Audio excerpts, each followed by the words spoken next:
Hello everyone, you're on the RM24.com channel, and today we're going to take apart the Realme 11 Pro Plus.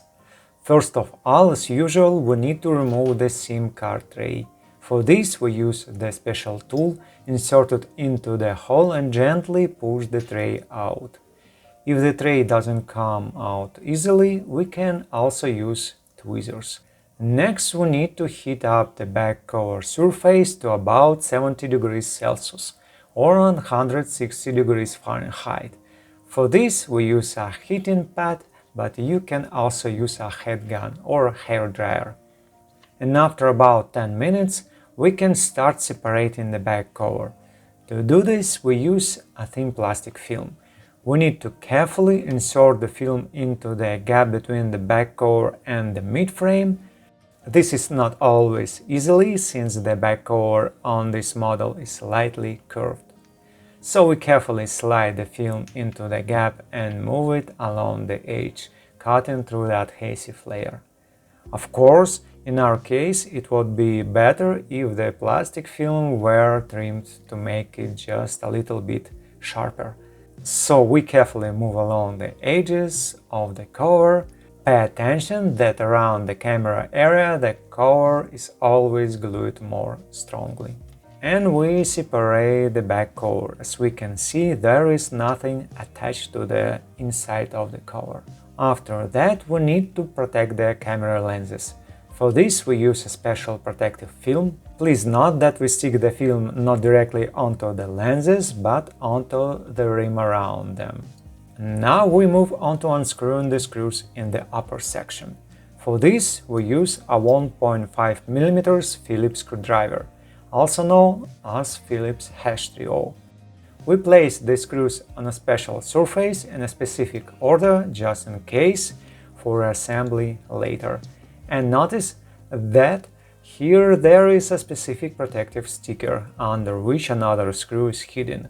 It is very important not to try to pry open the cover by force or break it somehow, but instead to unscrew the screw. So we remove the last screw and move on to detaching the upper cover.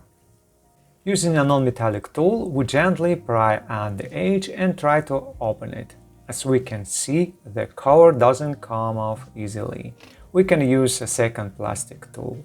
We release the clip, and after that the cover separates a bit more easily.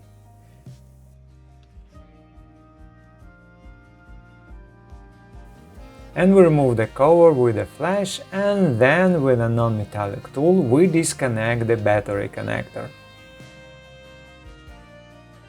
Next we move on to unscrewing the screws in the lower section. We use the same 1.5 mm Phillips screwdriver. It is better to keep these screws separate from the previous ones, just in case.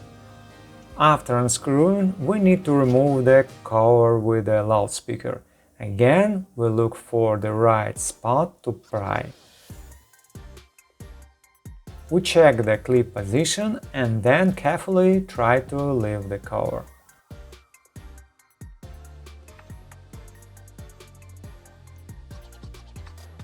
As I said before, don't use force, just gently wiggle the cover and separate it carefully.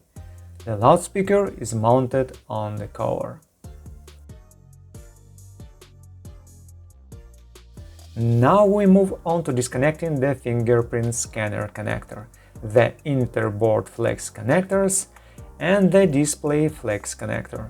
After that, we can disconnect the coaxial cable connector and free the cable itself, which is secured on the subboard.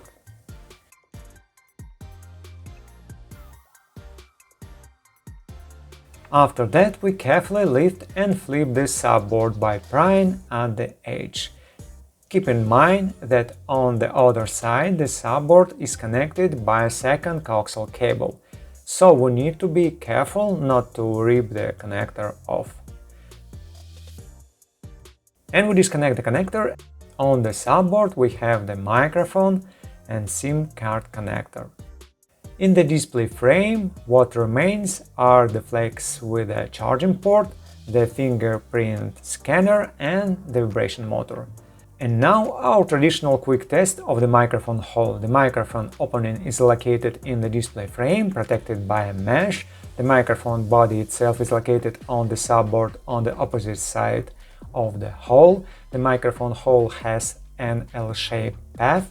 If we insert something into the microphone hole, we won't be able to damage the microphone this way. Now we move on to the motherboard.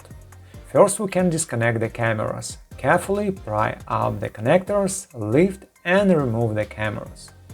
As we can see, the cameras are glued to the display frame, so we need gently pry and leave them by the base.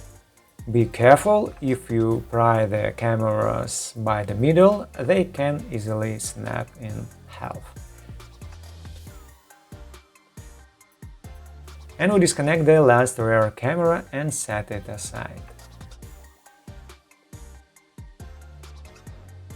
And then we can disconnect the front camera. The front camera is traditionally glued to the motherboard shield with a heat-conductive layer. We carefully peel it off. We will need it again during reassembly.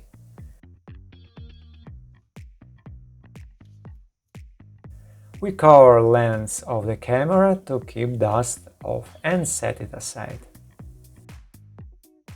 After this, we need to unscrew one screw that secures the motherboard.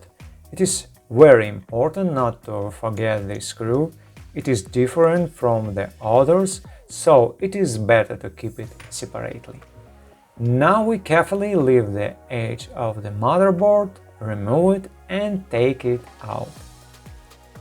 As for the microphone hole at the top, the situation is exactly the same. It has a mesh, it is located in the display frame and it has an L-shaped path. The microphone body is located on the motherboard on the opposite side. If we insert something into the microphone hole, we won't be able to damage the microphone that way, but liquid might get in. And in the top section of the display frame, the earpiece speaker remains.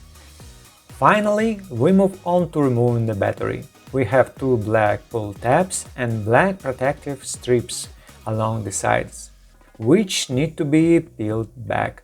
So we peel back the black strips so they don't get in the way, since they are glued to the battery on both sides.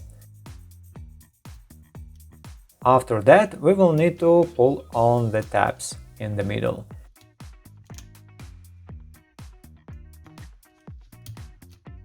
So we carefully pull up on the tabs, disconnect the battery on both sides and set it aside. Under the battery there is a transparent protective film that protects the inter-board flex cables.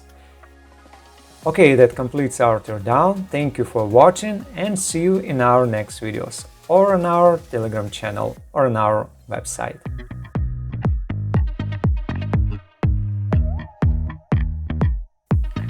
Okay guys, now we're done. Thank you for watching. If you like what we do, please consider subscribing to our YouTube channel or read our articles on our website.